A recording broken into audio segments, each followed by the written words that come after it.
Welcome to Spiritz Studio. I am Bishan Kumar. And I am Shalini Kumar, your co-host today. Today in Town Hall, we are going to discuss with the top hotel professionals and bar and restaurant owners to understand how they intend to recalibrate their business post this crisis. Also to understand what could be the new normal for this industry and how feasible is the contactless dining. We are hearing a lot about it, but let's understand from them. Also, what the future holds for them. These are some important issues we are going to discuss with these gentlemen and ladies. So to start off town hall today, we have a very good lineup of hospitality industry professionals. So to start with, we have Rahul Singh, owner of beer cafe chains, and he was also former president of NRAI. And we have Biswajit Chakraborty, who is GM Delegate of Novotel and Pullman hotels, New Delhi. And then, of course, we have Rajnish Bahl, who is owner of the iconic restaurant Embassy at Connaught Place, Delhi. And then we have two lovely ladies, Meenakshi Singh, who is owner of co-founder of Cocktail and Dreams and Sidecar Bars in Delhi and NCR region. And she is a successful business owner. And then we have Avantika Sinha, who started her venture very recently and became successful. She has Kampai restaurant in Aero City, New Delhi. And it's very popular among expats, especially with the Japanese community. So let's welcome you all and start the discussions of today. We are looking at the difficult situation, especially in the industrial sector. And I was reading to NRAI report, Rahul, which stated that if government doesn't bail out, India is looking at a complete decimation, about 40% of food and drink business in India. So what is your comment about it? My comment is to start with, at the end of the day, this is a black swan moment for the entire world, not just India. And every country has to look at what they can do in order to whom to bail out. So I think it's a bottom-up approach.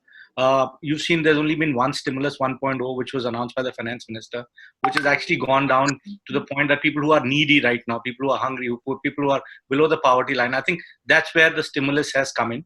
We're all waiting for financial stimulus 2.0 to come up, which will be targeted towards MSME.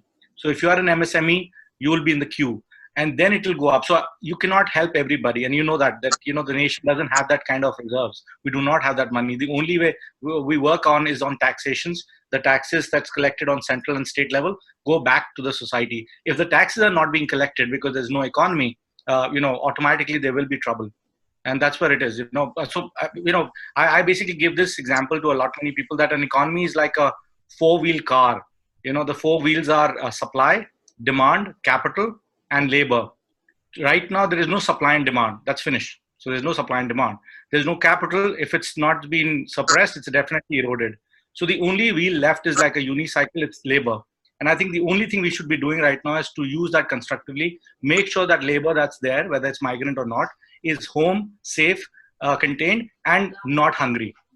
If they are hungry, there will be social unrest. So I think we have a bigger problem than economy to handle right now. The social unrest is a bigger problem to handle. And I think then the step 2 would be to actually revive the economy, which has already started. As you look at it, lockdown 3.0 yesterday onwards is starting in stages. You cannot open the flood doors. What happened with the liquor stores over 4 or 5 states yesterday is it shows you what kind of mayhem or what kind of, let's say, a civilized or uncivilized world we live in already. So this was Rahul Singh, owner of Beer Cafe, who has revolutionized the way the beer is drunk in India. Now I'd like to go to Rajnish Bahl. Rajnish is the co-owner of Delhi's iconic Embassy restaurant. Rajnish, as an independent business owner, and your revenue is related from the footfall to which is people come to your restaurant.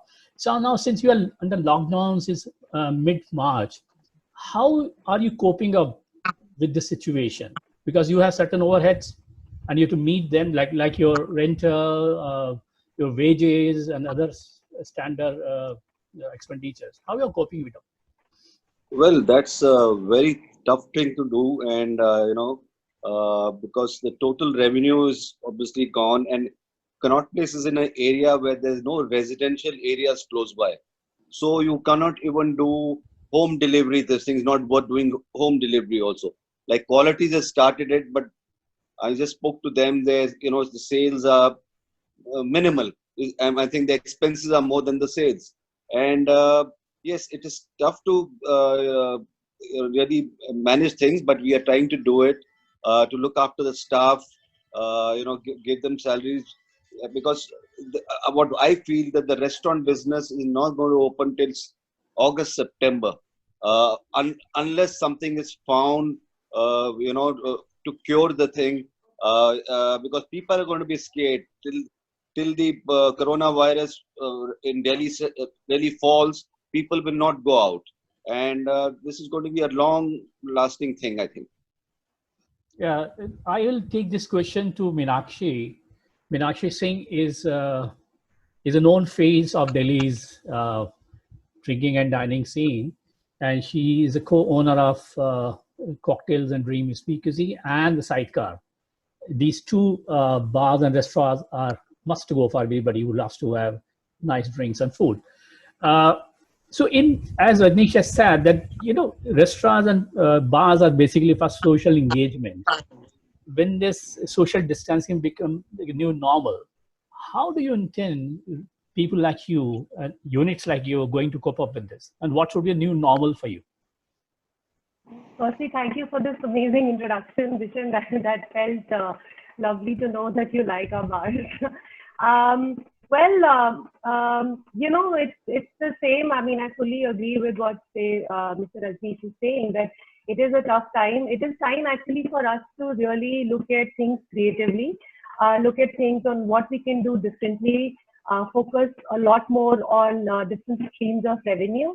So for example, if it's a bar where there is a possibility of doing mixers delivery to doing home parties, we are actually exploring a whole lot of these things, because maybe the way we know it, the drinking out might have to change in the next year or so. Things are going to change pretty rapidly, because it's our behavior is already changing. Like we are already on edge in the way we are going to be going out. We'll be a lot more cautious, all of that. And even once the vaccine is found, it is a long drawn process for all of us. So we are in this for the next, say, 6 months to a year. So we are all obviously gearing up for the fact that, it's not all rosy to say that, okay, it's opening up, but I don't know when our turn will come. And even when our turn does come, how the reaction will be, how cautious people will be. They will be obviously scared. So the foremost thing is to actually take care of our staff, our rental. So we will be looking at renegotiating with our landlords. That is the first step that we've taken immediately to secure the capital that we have to work with. Next thing now we'll have to do is that look at our staff in terms of going forward. We will have to look at deductions in the salary. So far, we have not had to do that, but I mean, like every other corporate and every other company right now, we will have to look at deductions at a certain level, maybe all of that. That's the second step. And the third, of course, is that we are looking at it like I said, like internally. So we are doing a lot of digital activation right now as a company. We're going live regularly. We are doing a lot of cocktail workshops. We're actually doing Zoom hosted cocktail workshops. So we're all pretty much stretched in the way we can engage with our consumer. And we do want to be on top of mind in whichever way we can do that. So it is time to really get very, very creative and push ourselves to that level. Also internally, we are doing a lot of trainings with our staff. So every day we have sessions since the time the lockdown is shut down. So we are every day seeing their faces, every day meeting them. We've done a mental health workshop. We've done a lot of brand workshops, like brands like Stranger and Greater Than and, Diageo, Pernod. They've all come on board and doing internal trainings for us, which is really kind of them to give us their, obviously BAs and trainers to do it. Apart from obviously internal trainings as well. So these are the 3-4 things that we've been doing. It's actually keeping us busy, and I think it's very important for us as hospitality individuals to keep ourselves busy. I think it's important to not be free and constantly be thinking about what's happening in the future. We'll have to leave some things to, when they open up and how they open up, all of that. Right. You people are very loud and clear on digital platforms. We keep seeing you all, doing lots of workshop. And now Mr. Biswajit Chakraborty, he has joined us. So he is, welcome Biswajit. He is... I'm sorry, I had some trouble getting in. There was some issue with technically. I know. I'm also not that tech savvy. That's why I tried to send you the nice thought. I think we all need to become now the way life is going. This is the way how things are going to be now. So he is GM designate, Pullman and Novotel hotels in India. Okay, no, it's a GM delegate. In French, delegate means area head. Okay. Designate could be something different. So I'm the area head for Accor here. Okay. So Welcome. Thanks for that. Welcome, Mr. Chakraborty. Thank you very much. We have another beautiful lady, Avantika, with us. Avantika has created kind of storm in Delhi NCR's food scene by opening Kampai restaurant, which has become a very, very popular in a very short time. Konnichiwa, Avantika. Hi, konnichiwa. So, as Meenakshi was saying, that, the rental becomes quite a big headache for independent business owners. If I'm not wrong, please correct me. It's the rental account for about 30 to 40% of your expenditures.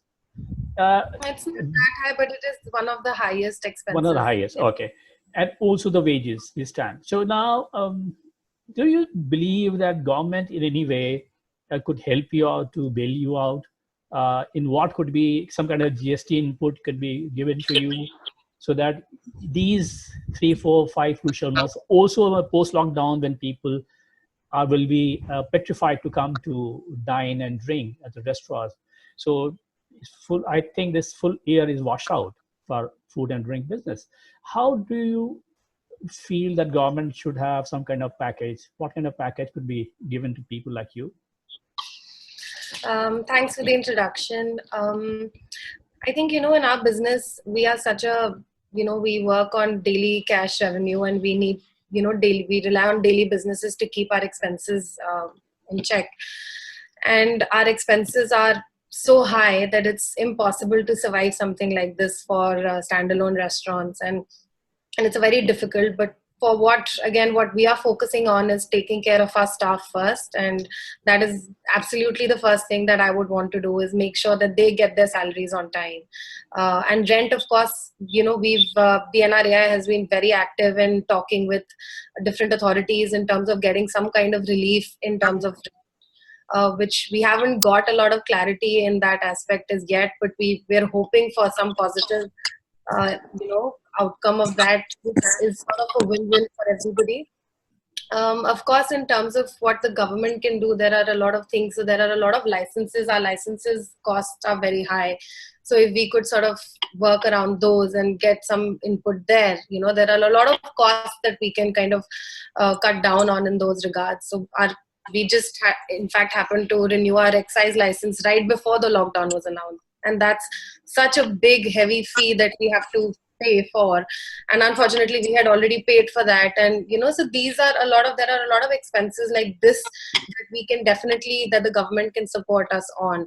GST, of course, is one big part of it. And if we can get some input there, it'll be great for us.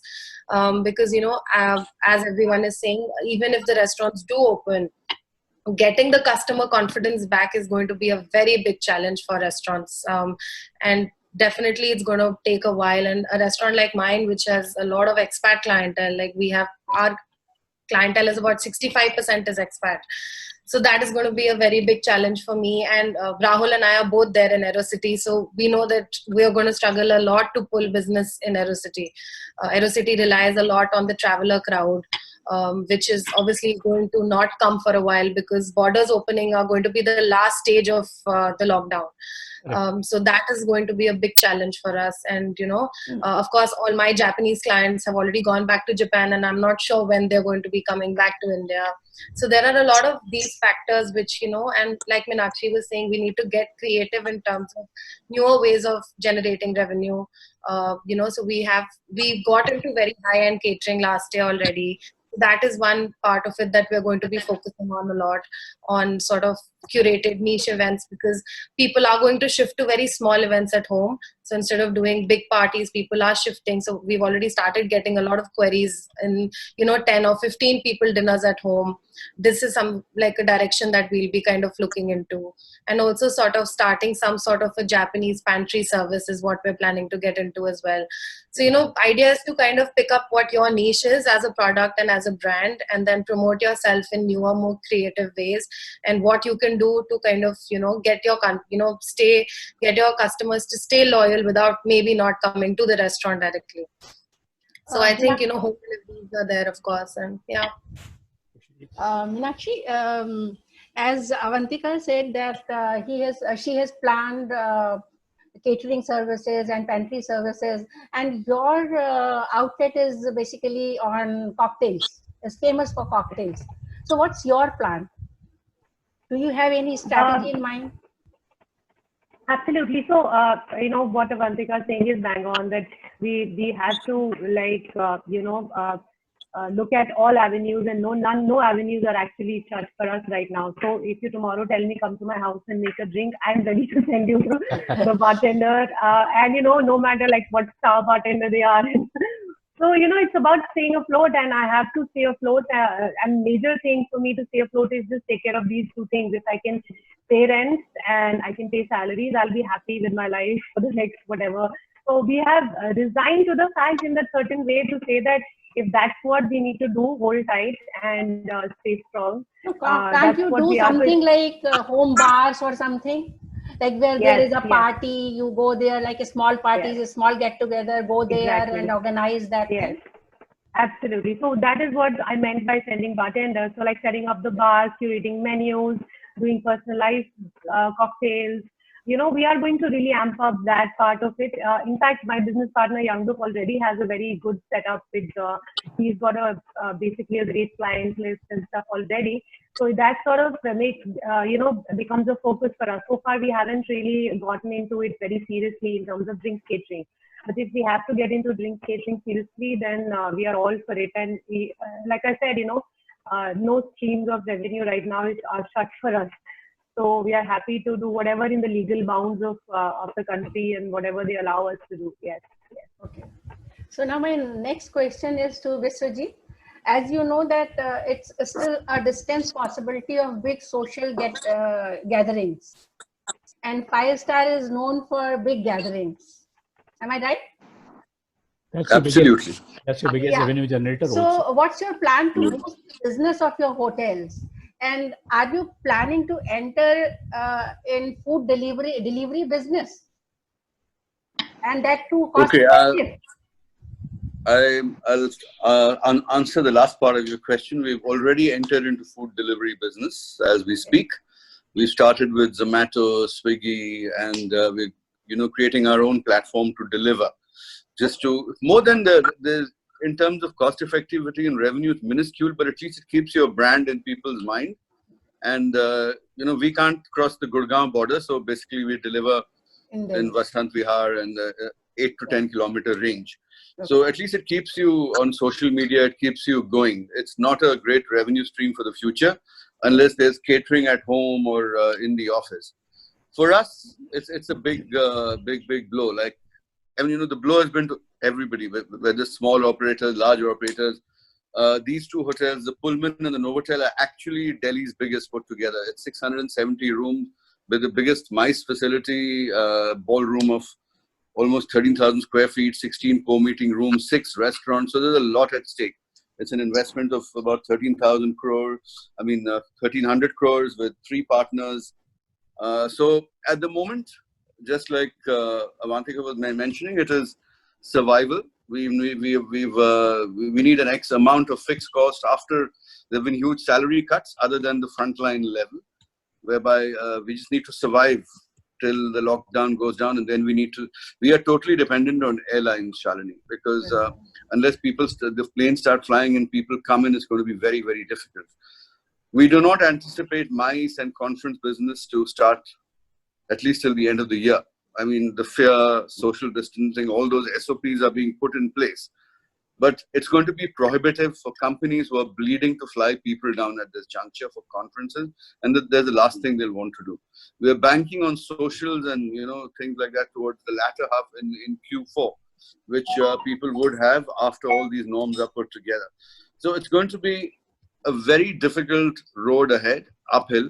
But I think it's a never say die attitude. Because you have to attempt at it, and as mentioned, Aerocity is going to be more difficult because there's so much of supply there. We have in the luxury segment, we have Andaz and JW competing with us. In the mid-scale, the Novotel competes with all the others, and of course, we have freestanding restaurants. So everybody will have to rethink the way they work. There has to be a lot more collaboration. People in Aerocity, we have to collaborate and try to get the business together and get some market share rather than compete now. I did a LinkedIn post last night, if anybody's connected on LinkedIn with me, where I spoke about global collaboration, and that I think would answer it all. So it has to be collaboration. It has to be, I think the greatest thing is customer confidence, security. Even if I go to the shopping, to the grocery store, I am a little worried in spite of, sanitizers, cleaning my hands, wearing gloves, mask. So, but it'll become a way of life. We are hoping for the best, and we have to, bring in that consumer confidence and then wait for the engines to kick in and get our market share and collaborate. That's in a nutshell. So, as you were saying that it will be now an era of globally collaborating, right? Global collaboration. Yes. Yes. I've put that on my LinkedIn. Yeah. In fact, what I'll do, I will forward it to you on WhatsApp. You can share it with the group here. Sure. Because once upon a time, it was, we need a borderless world to survive. We are totally dependent on each other. Now, right now, we've locked down our own countries, but at least we're virtually connected. So that borderless world will have to come back, because today, if you look at India, you look at China, you look at Europe, you look at each country, we were all specialists in something and we're working in collaboration. Unfortunately, that's come to a grinding halt because we can't even reach each other. But the silver lining on the cloud is we are reaching each other virtually. We all are fighting the same enemy. And eventually, we will all have to inject whether an antivirus drug comes or no. I'm hoping that at least there will be immunity drugs which are coming in. It's all about immunity. And at the end of the day, people will also realize that if you look at influenza and things which were even more deadly, the death rates here are less as compared to that. And if you get immune, you will be able to fight this. So we'll need a very strong mindset in any business, whether it's airlines, hospitality, manufacturing, restaurants, whatever. So this is my take, on this. Right. Let me go to Rajnish now. Rajnish, as everybody said, from Rahul to Meenakshi to Avantika and Mr. Chakraborty, that it's very important to take care of people around you. So you have a lot of staff with you. So how you are taking care of them? How it is very important to keep their moral spirit up. Also ensure that they have all the sustenance available to them. How you and your team managing it? The only thing we can manage just now is give them the salaries in time, and medical facilities, because they're all on ESIs and things like that, so they are taken care of that way. But yes, they have, because service charge goes away because there's no business, so it is hitting them a bit. And I also feel that once the restaurants open, the government might say, you have to keep distance. Now so that time you'll have to also look after your staff, because distance means that your number of seats in your restaurant will reduce quite a bit. And if that happens, how to keep the staff, because it's the same amount of staff that you want to keep, which you have. So it's a difficult proposal, but we have to try and do what we can.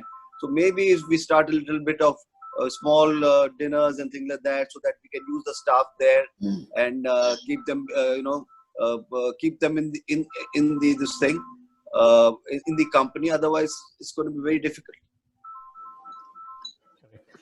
So Rahul, what do you think is the future looks like post-lockdown?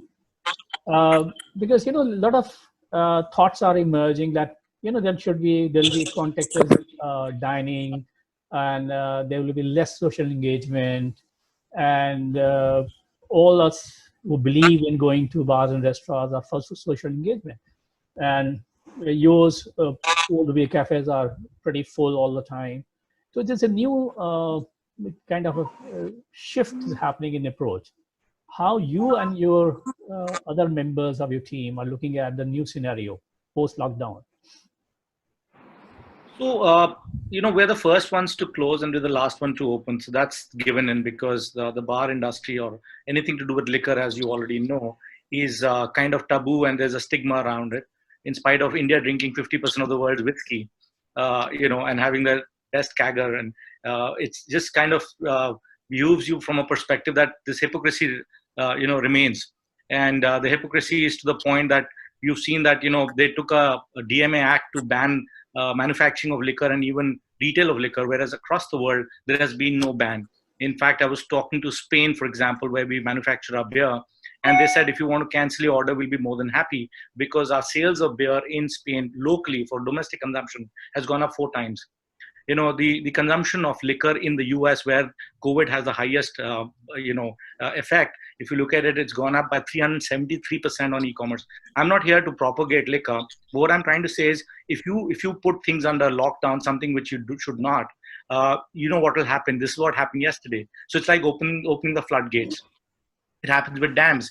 Everything is to do with regulation. But the regulation means both ways. It's like physics. You need to have resistance, but you cannot have it in a point that everybody becomes berserk, which happened yesterday. And the worst is that there is no trust. There's no trust in the system, where people don't know whether there'll be a lockdown 4 or whatever, and maybe I'll never get my liquor. So it happened in lockdown 1 and 2, where we all rushed to grocery stores, and it was there for 10 days, the kind of mayhem. And then we all realized, because the lockdown's not been done very well. And I can put this on record saying, where all other countries put lockdown with a specific agenda, like in Singapore, they call it a circuit breaker. They don't call it a lockdown. They gave 5-day notice to everybody and says 7th April, we'll go for a lockdown, period. Everybody had time. Here, 8 p.m., you come onto the screen and you say, in 4 hours, everything's locked down. This is not note bandi. You're talking about people's lives. Yeah, and where will they go? And that's why you had the border issues, you had the Bandra station issues. These are migrant laborers. You ask them. We were fortunate enough that we have 783 people working with us. All of them were safe because bars were closed first down. If you remember, states closed down the bars much earlier. Lockdown happened on 25th of March, but we were closed down between 10th and 15th March across every state. I'm in 11 states. All states were closed down. So I could make sure everybody reaches home. If they are at home, they are safe. That's the first priority. Can they get money as sustenance if I can't pay them wages? Can I give them 5,000-10,000 rupees? That's good enough. You know this. You needed money for lifestyle, not for life, honestly. So if your life is constrained, I think then a new life will begin. So I'm really not worried about what's going to happen. We're all concerned, but it's like, looking into a kind of a future mirror, which you don't even have an answer to. One, is there a vaccine? Yes. Will be back to business very quickly. You've seen any depression, any recession, any medical calamity, anything in the world, people have come back. That is human nature. If there is no, then there'll be a new norm, which means the herd immunity will come up. It's been medically proven. When 2/3 of the world gets into it. I myself got swine flu 3 years back. My son got swine flu 3 years back. We are immune to it now, and it's not a big deal. In fact, swine flu and SARs and MERS were far more, let's say more, they had more mortal rates than what we have. So I'm just saying, coming from that perspective, I think once the herd immunity happens, so if there is no vaccine, which they say would take a while, I think it'll be a 1 year of a full churn. And in that 1 year, a lot of people will die, not because of medical reasons, but because of economic reasons. I can tell you a lot of companies going insolvent, and it's going to happen. There will be more bankruptcies in this country than you've ever seen. It is going to be a very, very bleak future from that perspective. Rahul, this is a lot of people are talking about that home delivery of liquor. And there is Yeah. a company in Bangalore, you must be knowing, Prasanna Natarajan. Yeah, he's my friend Prasanna, and he lost the case in Supreme Court on 3rd of March. And First, even West Bengal allowed it. so West Bengal No, allowed they it. allowed it and the police refused it the next day. Yeah. So do you know why this archaic mindset? Everywhere in different parts of the world, people allow the home delivery. We get to Canada, we can get home delivery, and in America also. Why associations like you are from the hotel, from Avantika, Meenakshi, and Rajnish, you can't put in a word and show this is the time. This mindset should change, and they should allow the home delivery of liquor, so that there is no bhagdad and Kind of chaos. long queue, chaos may happen. It will not happen, Vishanji. I'll give you a very simple answer to that. The reason is, what does home delivery will come through e-commerce. You will have to digitalize it. The moment you digitalize something, so I'll give you this. You remember your days when you wanted to take a train somewhere, and the only way to get it was to pay a tout. And the tout was basically hand in glove with the guy who's making your ticket. Today, you go to a Make My Trip or a Go IBB or any of these agents, and you get your ticket. There was a time when we would buy a ticket for a movie by standing in a queue and getting somebody paid money to get our ticket. Today, you go on Book My Show. So we've seen that when you go digital, you avoid all the middlemen. Right now, they would not allow that to happen. And the reason is very simple. So India sales of liquor per day is 1,000 crores. 1,000 crores is India's sales of liquor per day. So we are selling 3.5 lakh crores worth of liquor every year. That's our domestic, $50 billion is our total domestic market. It's still only 3% of the world. World is 1.7 trillion. So we're still only 3% of the world's liquor business for a 14% of the world's population. So still we have a lot of headroom. Having said that, India is the most taxed country in the world. Out of this 1,000 crore, 700 crores goes into the government's hands as taxes. 70% of what the consumer pays goes into government's hands. So you're left with 300 crores. You'll be surprised, out of that 300 crores per day, 250 crores is for all of us and 50 crore goes to these middlemen, which are babus and ministers. They need that money. That's a lot of money per day. They will not allow this to happen ever.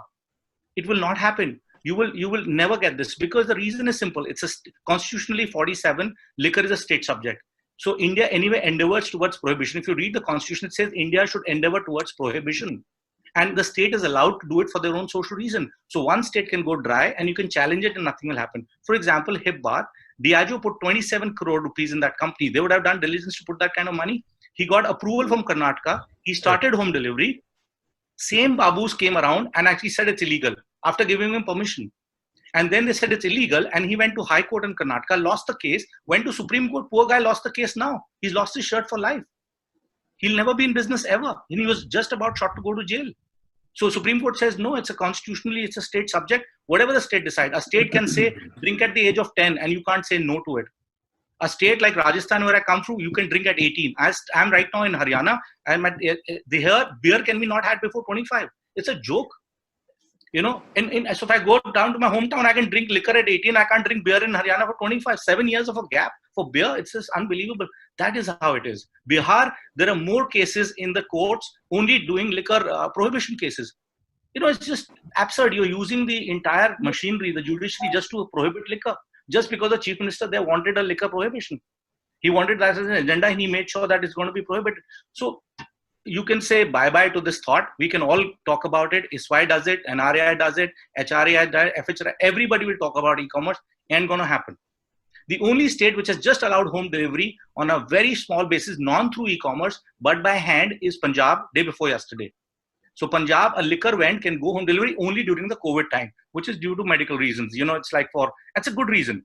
Otherwise you'll have this queues, you'll have the social distancing norm. So I think nothing better than home delivery of liquor, whether it's through e-commerce or by hand or in whatever method. It is nothing better than home delivery, because you can control your age through Aadhaar. You can control your supply. Like in Haryana, you're not allowed more than 2.8 liters per person and more than one case of beer, which people have no idea. But same thing with Delhi. Delhi and Haryana come under the similar act, which is in the Punjab Intoxicant Act. Both the states, and I can tell you everybody in this group right now has more than that liters at home. But by law, you can't have it. You need a license for it. So we're all breaking laws every day. My son's 20, he drinks beer. And I'm telling you openly, he drinks beer. At the age of 20, he's going to drink beer. He's in the US. He comes to India and he can't drink beer in Delhi. He cannot go to any outlet in Aerocity and drink beer. What a joke. Yeah. It's a total joke. I'm just telling you, it's a total joke. So it's not going to happen. Yeah, so Avantika, Meenakshi, and Mr. Chakraborty must be facing this dilemma because if the expats traveling from one part of a state to another part of state are finding suddenly the age bracket comes up and they aren't allowed to serve a drink. Yeah, yeah. So how do you No, deal it's with Yeah, this? absolutely, it's absolutely a joke, and I completely agree. I mean, we have almost given up on actually judiciary and the government coming to our rescue in any way. So that is actually that's what I meant by you no, you resigned know to that the idea that there is absolutely any kind of a relief coming our way because especially being in the liquor industry, when you're selling alcohol, you're already in that criminal zone. Like I think we're still sitting in the 1960s, and the dons used to like that Al Capone vibe is what I think they think that's who we are or something. I mean, it's Kakas and Shetties. yeah, we still you know have we still are categorized as the goons or something. I don't know how they look at us. I mean, we've been to the fire offices, to the excise department, everywhere. Whenever I go, they look at me and you're like, what is this madam doing here? Like, I'm like, and I deliberately wear a suit and salwar. I mean, this is such a joke that I actually wear, this, I try to look a little demure and make sure I don't smoke and all that. Like, so you sort of fit and it's, I mean, I'm telling you, it's silly. Like in today, you're sitting in 2020 and you are still actually, That's it. you're still following these very, yeah, it's funny to talk about it also. I think the pricing of the restaurants are going to go really up because if you're going to, reduce the number of seats in the restaurant, so based on rental, based on your salaries for staff, you will have to increase the prices by 20-25% minimum.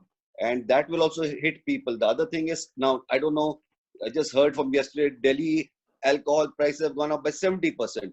Now, if the alcohol prices have gone up by 70%, you'll have to really increase the alcohol prices also. So it's going to be very tough for people, for the middle class people and all, to come to restaurants to, that often as they would. That will be another criteria which is going to hit the entire restaurant business. So it means that it becomes prohibitively expensive for the consumers. Am I correct, Yes. Avantika, Meenakshi, Rahul, and Mr. Chakraborty? If the prices yeah. says 70% I says think is we like I said, because we have such overheads and we wouldn't want to compromise on sort of giving our salaries, and of course rent, I'm sure once restaurants open, we'll have to sort of pay, or we'll have all these costs, and the only way that we are generating revenue is through diners who are coming and dining at the restaurant. So I do agree that pricing will have to increase a little bit, and like he said, that covers in a 70-seater restaurant, we'll only be able to do 30 covers at a time. So of course we will have to kind of, increase our pricing a little bit, but we'll have to keep these things in mind and do it. Meenakshi? Yeah, so I mean, see, that's I think bridge we'll come to and we'll have to cross that. I don't know how long the COVID that test that Delhi government has put on. Is it for now or Temporary. is it obviously to Temporary. prohibit the craze? Yeah, so it's not it's like it's for now for people to not crowd. I'm guessing that was the idea for doing that.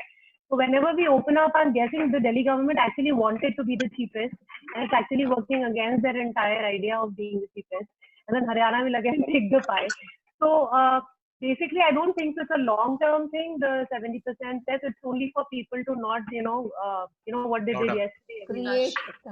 So I think this is a temporary thing. Having said that, they will still be obviously, your obviously cost efficiency is going down. You're looking at going 50% or or whatever the government says, and accordingly you will have to balance your, fixed costs, the operating costs like that. Yeah. So yeah, it will be. It's not just about have to be looked at. Yeah. Meenakshi, it's not just about the liquor pricing. It's about, as Rajnish said, that you have to keep a social distancing. Your capacity of your joint becomes limited. So you can accommodate so many people we normally could do. Like I have seen people crowding at the bar and having beer, or picking up beer at the bar stools close by at Rahul's beer cafes. So there are many people standing and close to each other, but it's not possible now. So you have to maintain the social distance. Your total number of guests you can entertain at one point of time is now pretty limited. Yeah. Rahul, your thought? So in fact, hospitality industry completely, like, we thrive on human interaction, social. You go out to drink, to socialize. The It was only from reason why social you're going gathering is, to social yeah, distancing now. yeah. So we the reason why the bars exist, actually, you go to the olden age, centuries ago, they were called public houses. They used to be places known for, like, the whole reason why they exist is because you want to see your neighbor, or you want to meet your friends, or you want to, you catch up over a drink. So that whole concept of catching over a drink, which is why actually originally bars actually existed, will have to be completely, it's a head spin completely for us also, because how will my bartender talk to them? What will they suggest? It's a reinvention from every angle for us. Some of the whole, from being the most social things you do in your day, to going to the other end, where you should not be looking at each other or whatever, not be talking to each other. So I don't know, this contactless dining I can still kind of understand. Drinking cannot happen with contactless. So, Mr. Chakraborty, I think in such a scenario, a lot of new HR practices will come in focus. You have to teach your bartending staff and the service staff some new new way of dealing with the people now, post COVID-19 lockdown. I'll give you an answer which will be, you might call it a bit of a fence-sitting answer, but at the moment the whole world is sitting on a fence. So, okay. Yeah. And there's a lot of speculation going on.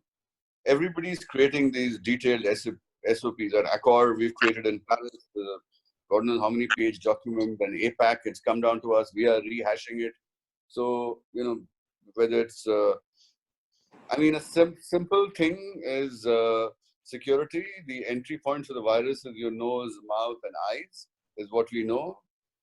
Now this virus could mutate, it could be different, whatever. So as is, where is, we will be working on the SOPs in bars and restaurants based on that. Contactless menu, the same thing, maybe wearing a visor and serving, whatever. All that will be there. But I think on the whole, when everything falls in line, we've got to see how this falls in place. People will adapt. You will have to adapt with lesser number of covers. At the counter, you will have to maintain a certain distance. You will get to know. So one will have, like a lawyer, you can't really plan anything out without getting into the court. A lot of things are done then and there. Okay? I can tell you 10 SOPs because I'm in Accor's task force for SOPs and operations. So whatever was said here will happen. Maybe over and above, in certain cases, more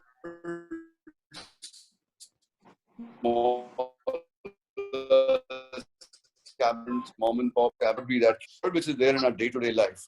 I don't believe in being so pessimistic because people are not going to let their businesses die. Unfortunately, at this point of time, the restaurant, hotel industry is at the bottom of the pack, whereas the government is concerned. They don't sometimes realize that we employ so many people. We're there hosting delegates from all across the world. Alcohol is a part of people's lives now. It can't be taboo. All that realization would I think there's a problem in signal. So that we struck SOPs in place. Yeah, so with all the SOPs in place, I guess it will fall in place. And there will be an element of risk. It's a combination of a double-edged sword. Either you have your economics and survive, or you don't have it and you starve, or you die from the virus. So it's a balance. Everything's about a balance, and we'll take it as it comes. So now I think we should end up on a positive note. We need one liner from everyone as something positive. Start with Biswajit. Every cloud has a silver lining, and the lining is blooming up. And you know what? Any virus, whether it is a tweet, whether it is an actual virus, whether it is anything going, has a down cycle, and it dies out. Okay. So now, Rajnish, you tell us something positive. Well, the positive is that we are 71-year-old restaurant, so people are going to come back definitely because they are used to it. They come every, at least 3 times, 4 times a week. Might not be that, but they are going to come back to our restaurant. Thank you. Meenakshi? Oh, I want to actually quote my favorite, one of my favorite quotes, which I repeat with our team as well. It's by Samuel Beckett from Wordsworth, who says, "Ever tried, ever failed, no matter, try again, fail again, and fail better this time." So it's about that. I mean, we have to keep trying, and that's what human race is about. We will obviously end at the top of it. I mean, we all know that this is not the end of humanity as such. So we'll have to keep trying, and the idea is, and we tell this to everyone, that keep trying in whatever scope you can, and don't give up hope. And I mean, we all live on hope, and hope is what we need right now. Rahul? Again, one of my favorites is like sometimes God calms the storm, which is normally happens, but sometimes he lets the storm rage and calms his child, and that's what's happening right now. Very true. That's beautiful. That's very beautiful. Yeah. Just beautiful. Avantika? I think it's a time to just come out of this stronger. I think we all just need to stick together and know that we'll come out stronger and come out with new things that we would have all learned. We've all been forced to introspect and to kind of go back to our roots and really think about how we want to do things. So it's a matter of just taking this time to re-strategize and just to come out of it stronger. I think that's what I would say. I Thank believe in you. that. Thank you very much, all. ladies and Thank you gentlemen. Thank you. And I Thank have you. only one Thank you. request, because all of you represent some places we love to visit, be it Rahul's Beer Cafe or Meenakshi's beautiful cocktail bars, Rajnish restaurants. Basically, I love that, Sag mutton and Avantika's, Kampai, beautiful. And Pullman is our next home. Pullman, where Chef Neeraj Tyagi always creates magic at Clark. Thank you. Please do not raise prices for consumers like us. We hope to come back to you again very soon. We are journalists. We will not. journalists. We will not. We just might drop prices to an extent. Thank you very much. Thank you. very much. Thank you all. Thank you. Thank you. Thanks a lot. And stay safe. Thanks, everyone. Thanks. Bye. Thank you.